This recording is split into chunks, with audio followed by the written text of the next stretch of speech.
Let's go. All right, ladies and gentlemen, we are back.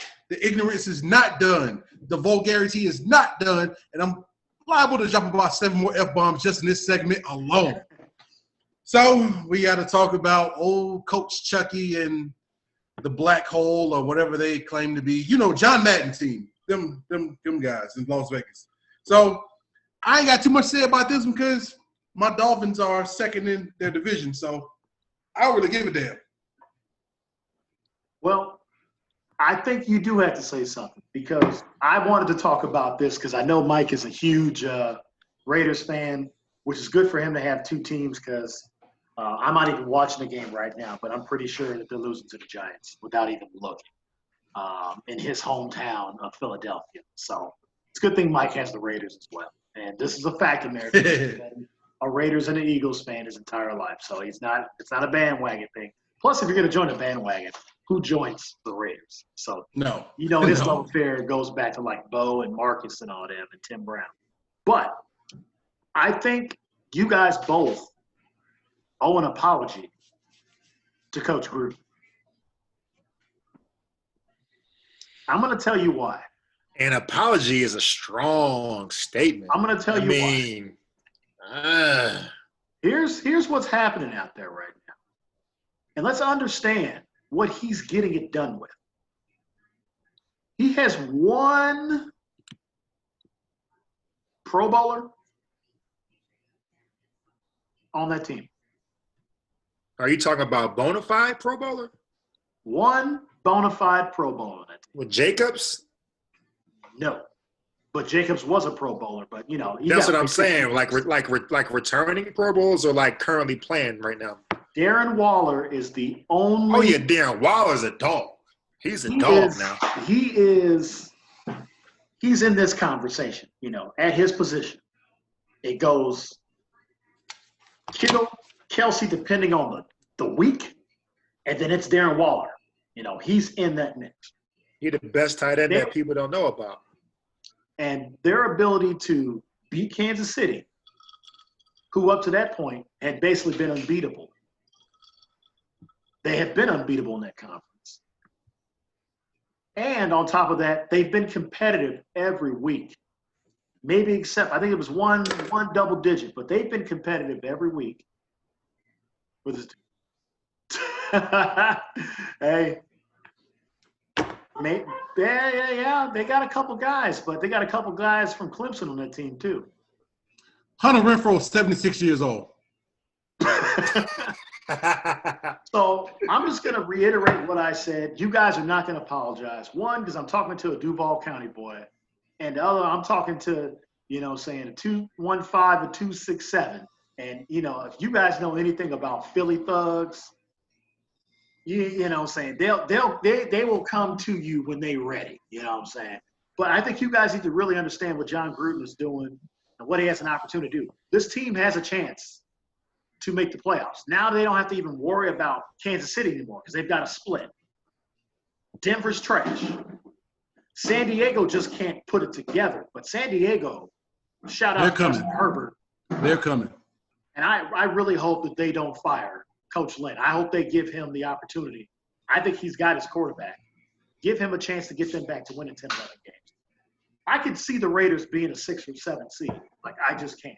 And I think you guys, because of that, because Gruden has been building this thing, the same type of blueprint we've seen in the Bay, to where now the Niners are people are surprised they're 3-3, and it's like, dude, they were trash 3 years ago. You know how fast the media is. John Gruden's kind of doing the same type of building there the last 2 years, and he's doing it with a quarterback we honestly all feel like he doesn't even like.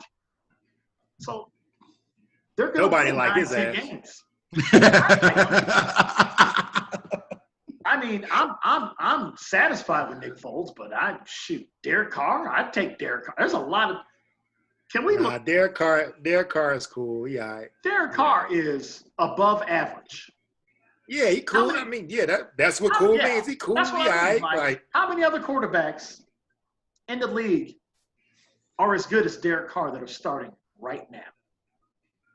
I could probably name 7 or 8. There's 32 teams. Okay. Yeah. I mean, look, I honestly put him third in his own damn division. Like, I put him behind Herbert. Okay, see. Now you done went too far. Now you done I'm went too far. I'm too far. His ceiling's higher, without a doubt, because I've loved what I've seen out of him. The kid's making plays, but you also got to win the game. Derek Carr beat the Super Bowl champions. So Herbert Herbert has not put enough film down So to be compared to Derek Carr right now. Because you got to remember, Walt, before he by your broke his logic, leg, Derek Carr had the Raiders on a Super Bowl path before he broke his leg. That was, I think, 2-3 years ago. Come on now. Put some respect on his name. Now, I can talk shit about my team, but you can't. Hold on. So Walt, by your logic, because they beat the Super Bowl champs, right? That makes them good, right? No, by my logic is being 3-2 with the schedule that they have played, and they didn't just beat, like, they dominated Kansas City. That was a show offensively. That is, okay, I'm not saying Kansas City is like the defense, but this is weird times in the NFL. The number one defense in the league just got lit up by the Cincinnati Bengals last weekend. Okay, so we can't really put things on that. But what I can say to you is John Gruden deserves some of that credit. Because he gets enough credit as it is. These guys. These are his players. John Gruden is actually living up to all the hype that he's garnered for the past decade. So he's about par for the course right now. He deserves to put in some work. That's all I want. No. All I want is thank you, Mike. That's all I want is a little, because I don't need you to say he's dope, because I didn't say like he was like this. No, but he's been overhyped for so long that he's finally putting in some work to actually garner the Raiders are like he's done some things.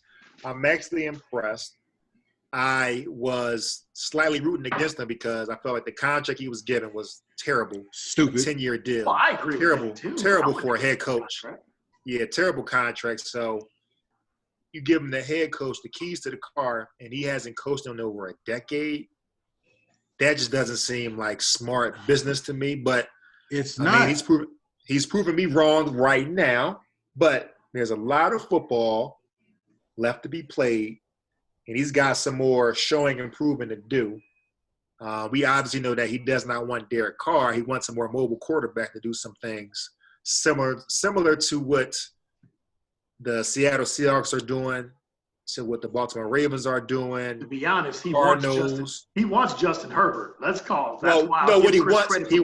He wants Mariota to be better so he can bench Derek Carr. That's what he wants. That's real talk. That's exactly what he wants. Let's just go ahead. Let me be the asshole of the group, because that's what I naturally am. He has not lived up to the hype. Yes, the Raiders are better. I will give him that. But when you haven't coached for 10 years and you're the number one coaching candidate on everybody's list in those 10 years, you got to show me a conference championship run. You got to show me a division championship. You got to show me you don't have to win the Super Bowl, but your ass got to get there. Now, granted, I know this is year 2 or 3 in Oakland. I get that. So you expected him to do one or the other within his first 2 years, and we all knew what was going on in Oakland at that point. So with the hype, with the hype that's built up around this man, like he's the greatest thing to football since face mask. He should be. I want to see you turn water into wine. Since they talk about you that much, I don't care. Like if you hype somebody up that much, you got to be able to walk in day one. No, not you. I didn't say you. On this is What's Good America. Let's stay within the confines of our show, man. Like, so outside of us, outside of us, I got Bays to do it. Can you come? Can you meet me 5%? Oh, I did. You got to see. The first thing I said was the Raiders are better. They are. But from how the mainstream media hyped this man up, I'm expecting day one you come in. You put in your Y2, Spider, Banana, Tampa 2, all this other crap. and you take the Raiders to a division championship. They won. Because you're God of football. That's what I expect because of what was hyped up around him. From the deal that you brought in, the 10 years, $1 billion, oh, bitch, you're going to get me my money back. Fuck that. You're going to get me, 10 years? Listen, like, I feel like that's a whole different conversation. That's great. That's a great, who wouldn't want that agent, by the way? Oh, yeah. Yeah, the agent's dope. The agent's dope. I mean, he was when I saw that contract, I was like, what? I was like, whoa. But now that I think about this, fellas, that's the only reason why he came out of that booth. I think that's about what he was making at ESPN and all the stuff and the shows he had, and the grinders and all that stuff. I think he was making about $10 million. Because I saw they were trying to offer Peyton Manning $25 million to come in the booth. Like Drew Brees is going to get $20 million when Tony Romo's making like $18 million right now. So Gruden was like, well, if I'm going to do this, these going to be my terms. I mean, if you match him, I guess I got to show up. He probably put that number. I was like 10 years, $100 million. I'll do it. And I need a buyout after, year 6 if it doesn't go away. If I don't have a Super Bowl by year 6, an appearance minimum, then I'm out. I'll go back to the booth. Because ESPN is like begging for anything. I think they're doing an okay job of commentary, but they could definitely use, a Gruden type guy back. So that's it, Chris. Like, I mean, we dwelled into it 15 minutes, That's enough for me because I got Bays to go. All right, I'm good for now. And you know what? You guys are right. We might revisit this in 3 or 4 weeks, and I'll be right here to say, my bad. They could be stanking it up. Good America. They could be stanking it up. They could be 3-7 real quick in 5 weeks. And I will jump right on here, and I have apologized to America multiple times in the last month. And I'll apologize, but there's not going to – and you know what? And I've actually – this is how I know in the mainstream. I like a Chris mainstream media. This is where we're trying to get. Or at least mainstream sponsors so we can be our own media, whatever it takes. Shout out to Screwball. Hey, Baze, they responded to me on Instagram today. It was nice. So, so kind of flipping that, and I got on my blue for my Bears because I didn't have enough purple to put on to rep, but I want to kind of pivot it but stay in the NFL. Who's kind of been maybe your biggest surprise or your biggest blunders so far, while we're kind of talking NFL right now? I'll shoot it out first, give Bays a little time because mine is quick. I'm super happy with my Dolphins, and honestly, is it really a surprise to you and me though? It's not, but Fitzmagic, I feel he got fucked over, but I'm happy with my Dolphins right now. But the team that I am utterly disappointed with, that I guess there's no surprise because they do it every year, but the Dallas Cowboys are one game away from like that because the Falcons game is the only thing that's really saving them like that. That's not even an incredible win, but like it's I don't know what the hell is wrong. Like you got big time names on defense, big time guys. You got arguably the best receiving core, period, hands down. Your O-line, granted, some of these guys have been hurt here and there, and I think even a couple of guys one guy got traded. Okay, that's fine.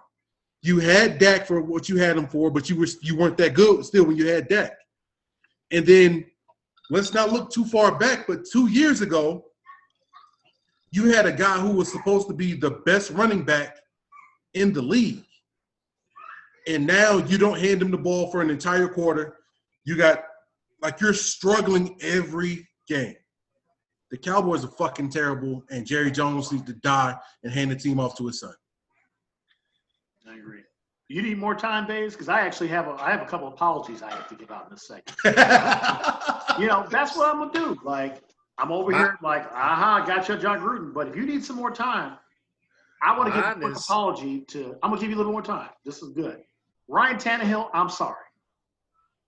A few shows, I think about 10, 15 shows ago, I said, I don't trust it. I don't believe it. I'm a believer now. He is the quarterback for that team. It works. Now, can he get him over the hump? That's all up to match of the game. But they're undefeated, and they have had to deal with some shit this year. And there's only 3 undefeated teams in this league. 2 of them, we could have kind of saw that happen out of those 3. I didn't see Tennessee being one of those 3. And Ryan Tannehill, as a credit to you, I saw an article that says that's a Tannehill MVP conversation. I say, absolutely. He's in the conversation as long as he can continue to not turn the ball over and use that play action. And, God, he's made Jonnu Smith into like Jonnu Smith's 5 games away from entering top 4 tight end. He's trying to enter the tight end conversation. And A.J. Brown is like, y'all forgot I had better numbers than DK Metcalf in college, which I didn't. I thought A.J. Brown was a stud. And I know Chris was well aware of A.J. Brown. Yeah. Faze was too. So that's my first apology. And then my second apology has to be to New England Patriots fans for me believing that the Cam was going to be the solution. I'm sorry. If he doesn't get it together this week, well, he didn't play last week. We've seen these guys. Oh, yeah, they did. They played Denver. Oh, they got smoked. And Cam played, or was it his back with the backups? It was. No, he played. Okay. How bad? Oh, she got her. Never mind. She got her beats in. Bates. They got smoked by Denver. Like it was not close. Badly. If they could have scored a touchdown, they beat his. But can you attribute that to he didn't play one game and then came back? So I attribute it to nothing. Do you see Aqib Talib out there? Is Chris Harris on the other side? Is Vaughn Miller playing? Last I checked, you got Bill Belichick and Josh McDaniels. That's a lot of Super Bowl rings right there. Yeah.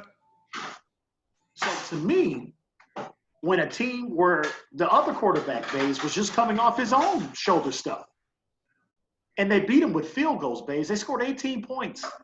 McManus kicked 6 field goals, and they beat him. Then he scored a touchdown and beat these guys because Cam did not play well, and Cam has regressed. And for me, it's like, what are you trying to do? Like, do you need the right combination of you being Superman, but you got to make your receivers better, and that's what he's not doing right now. And so I apologize for giving that type of hope because we took back. I actually picked Miami to win the division. And then when Cam got signed, I took it back. And now I'm like, because I don't know what's going on in Buffalo. So you picked Miami. You picked Miami over Buffalo in the beginning? I picked Miami to win the division. I did over He Buffalo. did. It's He all did. right. Why? Flores. There's something about him. He's getting a lot done with little. Yeah. He's 3-3. What Pro Bowlers does he have on his team and their 500 team? He got one. And that Pro Bowler is looking really good right now. That's Xavier Howard. He's got one guy. Remember, they traded Mika Fitzpatrick. Yeah. Go ahead, Bass. So go ahead, man. I just wanted to get some apologies out because I've been wrong a couple times. I got two biggest blunders. One obviously is my hometown team, the Eagles. My boy Carson Wentz is out there running for his life. The offensive line is trash. A lot of injuries. Trash. I think there wasn't really a plan after we won a Super Bowl, and it's been just piss poor management since then. So there's a lot more than just Carson Wentz because at times he looks like he's great. I'm not saying we need to bench the guy, anything like that. But you can tell that he's trying to do too much and he's pressing and he's in his own head. But when he's like in his bag, you can see exactly who the quarterback is and why he was drafted and highly touted coming from North Dakota State. The other one that I'm surprised at is the Texans. I don't see it with Deshaun Watson, dog. Like I want to see it. Some games is there. some games I'm like, is he that dude? Or like, does he not have the talent around him? Like, I'd be like, it's just not, like, I want to root for him too. Like, because when he came out, like, I was a fan. He's good as hell. And I hate quarterbacks, but I respect talent. And I'm like, it's just not really the curl. Ain't quite curling to me in my estimate, man. He could never made all that money, Bays. He couldn't get his curl right, could he? No, okay. but I'm surprised. I'm surprised by the Bills and Josh Allen, mainly because I got Josh Allen as my fantasy quarterback. I forgot the draft. In my auto draft, picked up Josh Allen, but he's been balling. And I think they figured something out. He's got some great weapons on the outside, running backs. I think everything's going well with him. As long as he don't press and just be the white version of Lamar Jackson. I think they got something good up there in Buffalo. So I've been impressed by Buffalo. Okay. Like, shout out Mike Bogan. He's got me doing this random stuff where I kind of like this. So here's another one, because me and Chris were on this base, and I'm going to let you go first based on what you've seen, and we've talked about him within this conversation. Me and Chris were on the same page, 5-6 weeks ago. It goes through Kansas City until they say no. Did you feel that way? Do you still feel that way? And, it's open to everybody here. Because I've got a short answer to it after you guys go. And your team is the first team that's beat them in the conference, I think, in a while. Mm-hmm. The AFC has a lot of sneaky talent that they're going to have to contend with. And they got to get through Pittsburgh, who's going to come knock the snot out of you.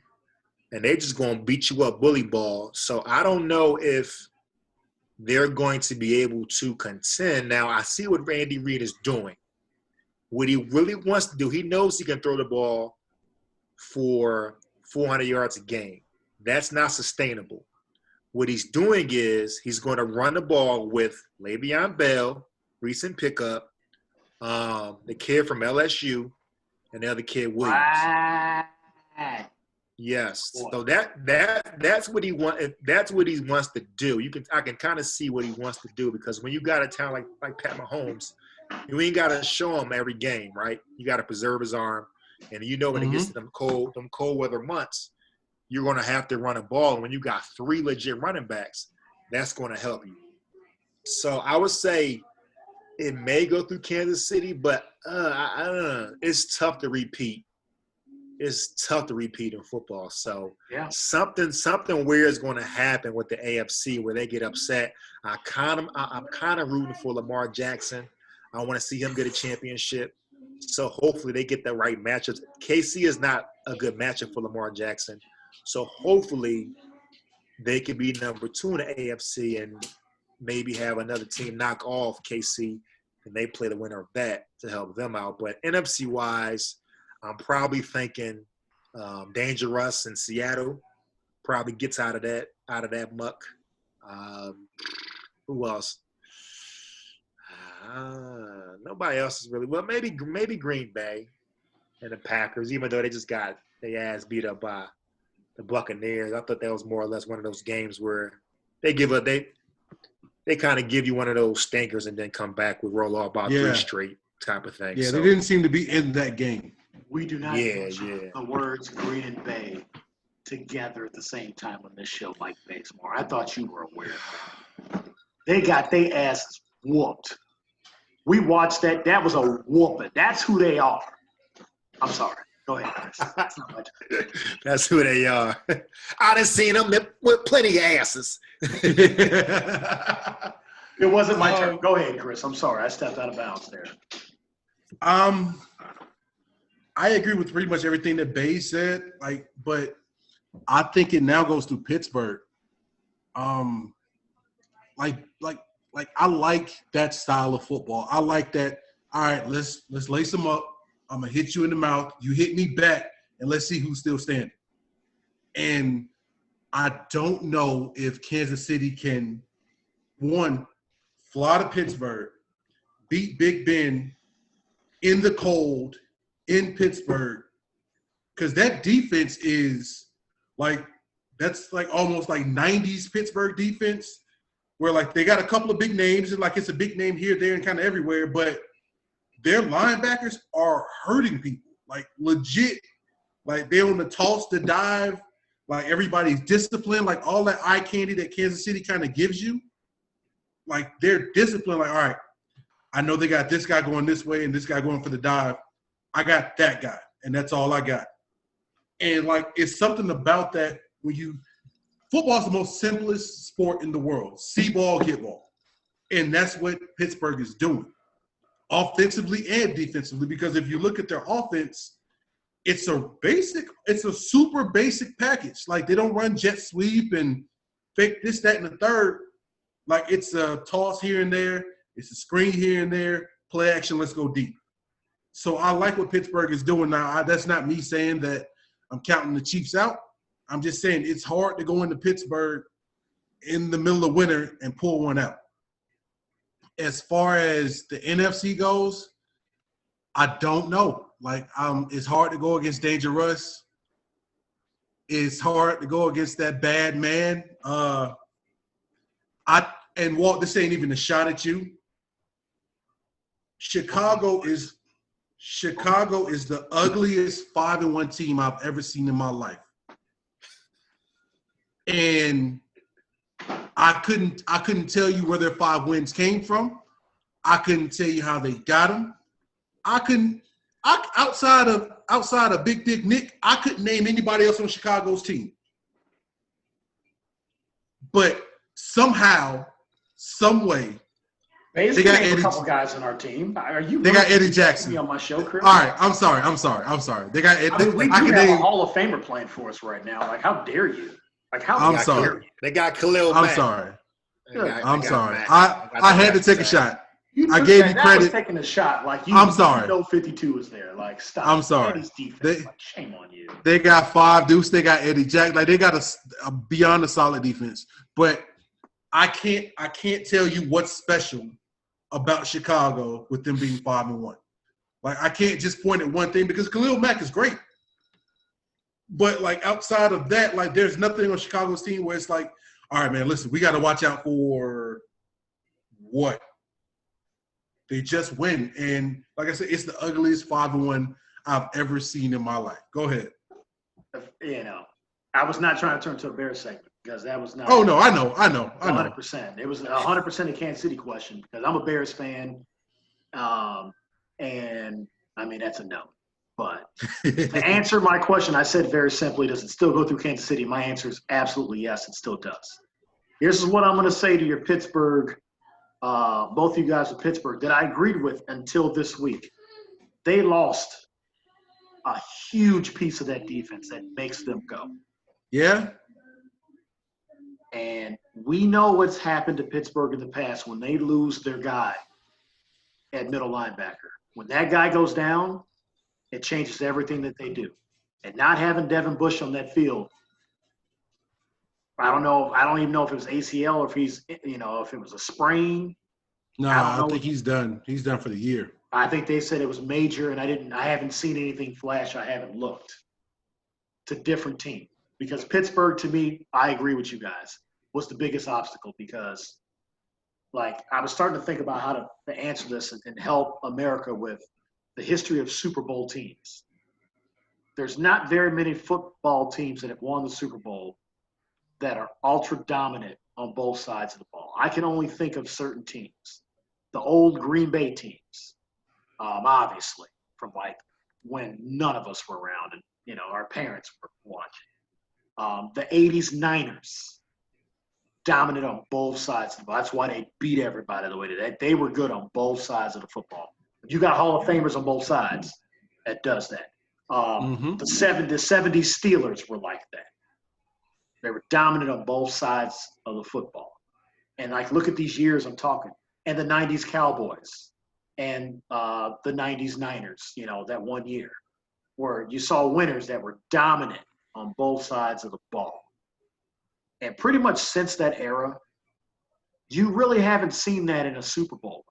If you look in the last 20 some odd years, It's been one or the other. the very few times where you've seen a top 10 defense with a top 10 offense, and you just start to put the names through. Actually, I know there's one because, and I'm a big fan of Shannon Sharp and their show. The only time Aaron Rodgers ever had a top 10 defense was the year they won the Super Bowl.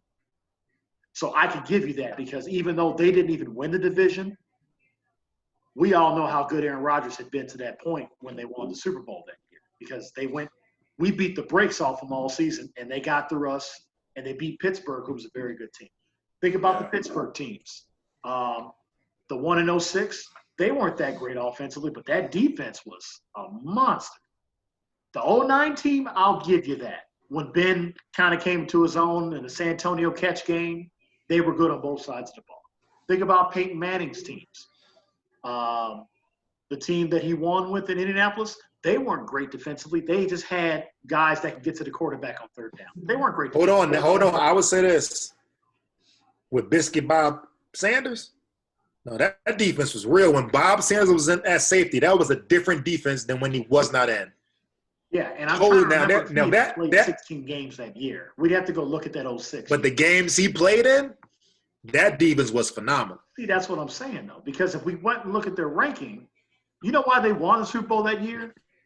Because the Bears had Rex Grossman playing quarterback, an SEC guy. Every time the Bears have an SEC quarterback, Only thing that tells me is that the University of Florida has trash quarterbacks. SEC quarterback, when we have a great defense, we can't get it done. It's happened to us twice in the last 20 years. But if you pick trash quarterbacks from trash schools. Bears, the Georgia of the NFC North. Yep, can't get it done. Oh, man. Dang, don't do that. Don't do that. They are the University of Michigan of the NFC North. Like they are. That is so false. NFC North. That is so false. That is shame on you guys for that. That is not true. Until y'all get over the hump, man. Y'all Georgia, y'all Michigan. Oh man, sorry. We're the Wisconsin.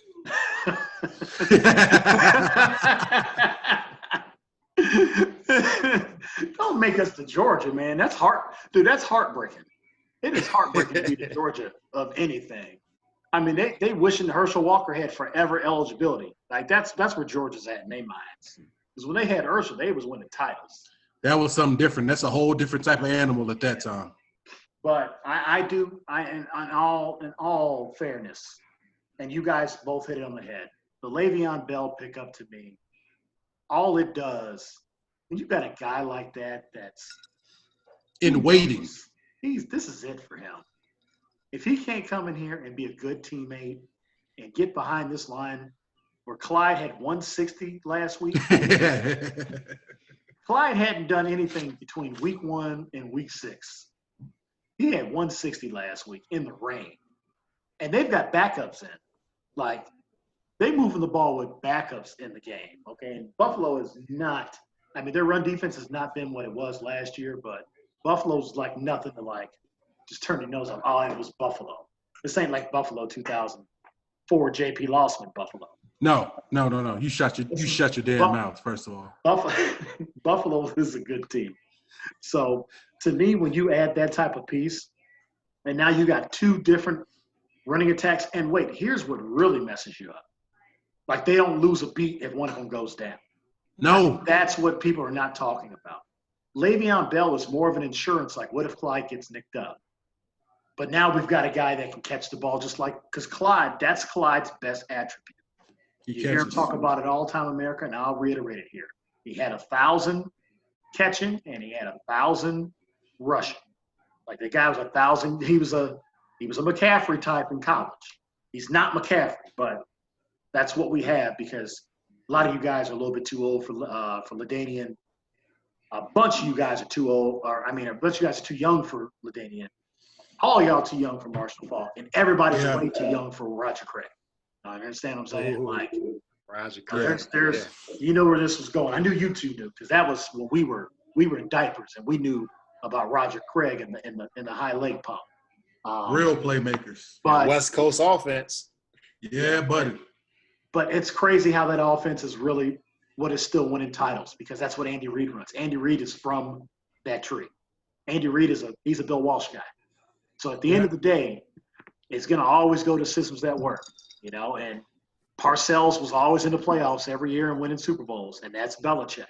And I think Parcells, if we look back at his tree, I don't know if he comes from Lombardi or not, but that's a conversation for a different day. I just think, to me, even with that loss, I think with Chris Jones, Frank Clark, the Honey Badger, Matthew, I think their corner play is still solid. It's been exposed from time to time.